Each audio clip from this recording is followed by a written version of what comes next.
Appelez toute la communauté à la chapelle.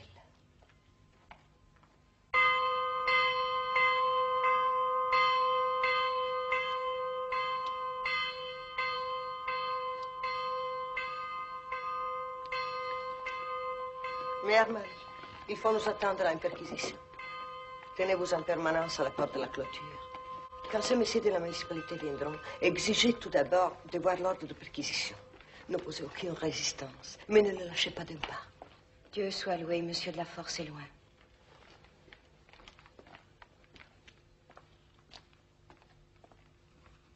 Révérende mère, Sœur Blanche n'est pas là. Allez voir dans sa cellule. Si elle est fatiguée, dites-lui que je l'autorise à se reposer. Seigneur, mettez votre voile. Ayez pitié de nous.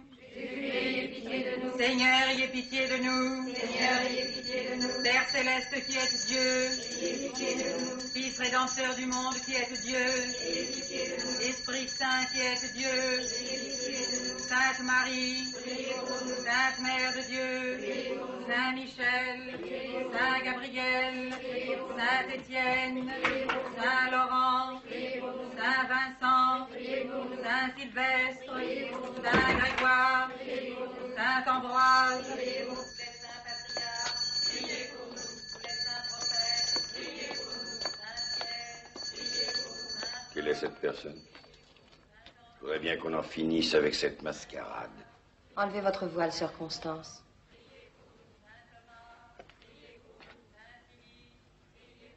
Jeune citoyenne, depuis combien de temps êtes-vous enfermée dans cette maison? Je suis très heureuse d'être dans cette maison. Je m'y sens comme chez moi. Et je ne me considère pas enfermée, monsieur le commissaire. Et pourquoi acceptez-vous de vivre derrière des grilles? Pour connaître Dieu, l'aimer, le servir, et mériter ainsi le bonheur éternel, monsieur le commissaire. Oui. Je vois qu'elle sait sa leçon par cœur.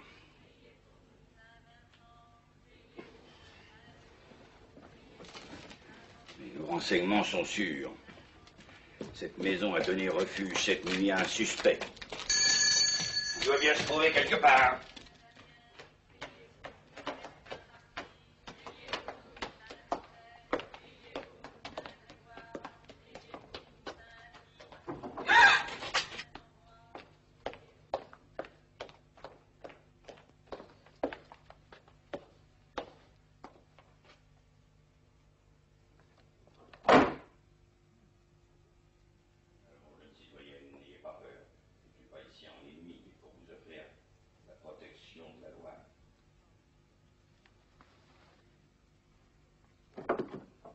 Citoyenne, je vous somme de me dire depuis combien de temps cette jeune personne est séquestrée ici. Je pense, monsieur, que vous devez le lui demander vous-même. Il semble qu'elle ait perdu l'usage de la parole. Ne croyez-vous pas que monsieur l'a terrorisée en entrant?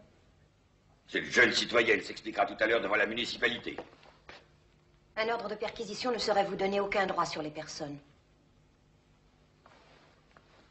Cette jeune fille ne sortira d'ici que de son plein gré. Sœur Blanche. Je vous défends de continuer.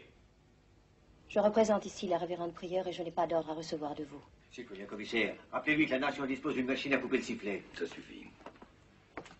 Jeune citoyenne, dites un seul mot, et vous serez hors du pouvoir de celles qui n'ont pas craint d'usurper jusqu'au nom de mère, pour mieux vous assujettir, sans doute. Ne craignez rien. Vous êtes désormais sous la protection de la loi. Elle est d'abord sous la mienne. Mais je ne vous permettrai pas plus longtemps d'abuser de la terreur d'une enfant.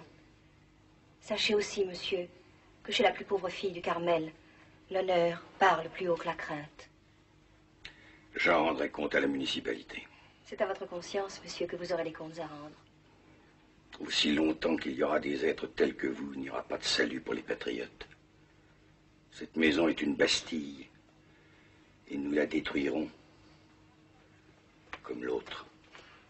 Ne manquez pas aussi de nous détruire jusqu'à la dernière. Là où il y a une fille de Sainte-Thérèse, il y a un Carmel. Suivez-moi, citoyen.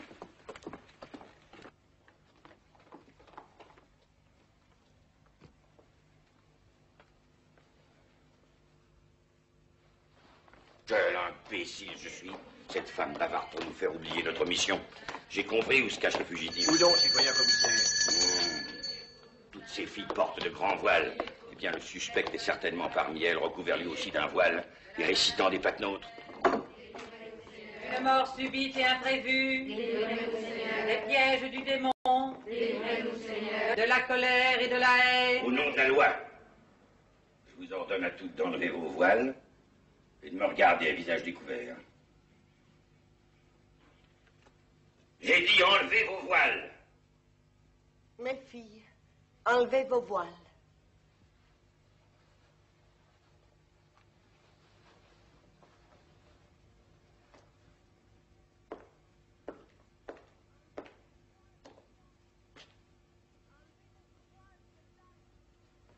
Enlevez votre voile, sergent.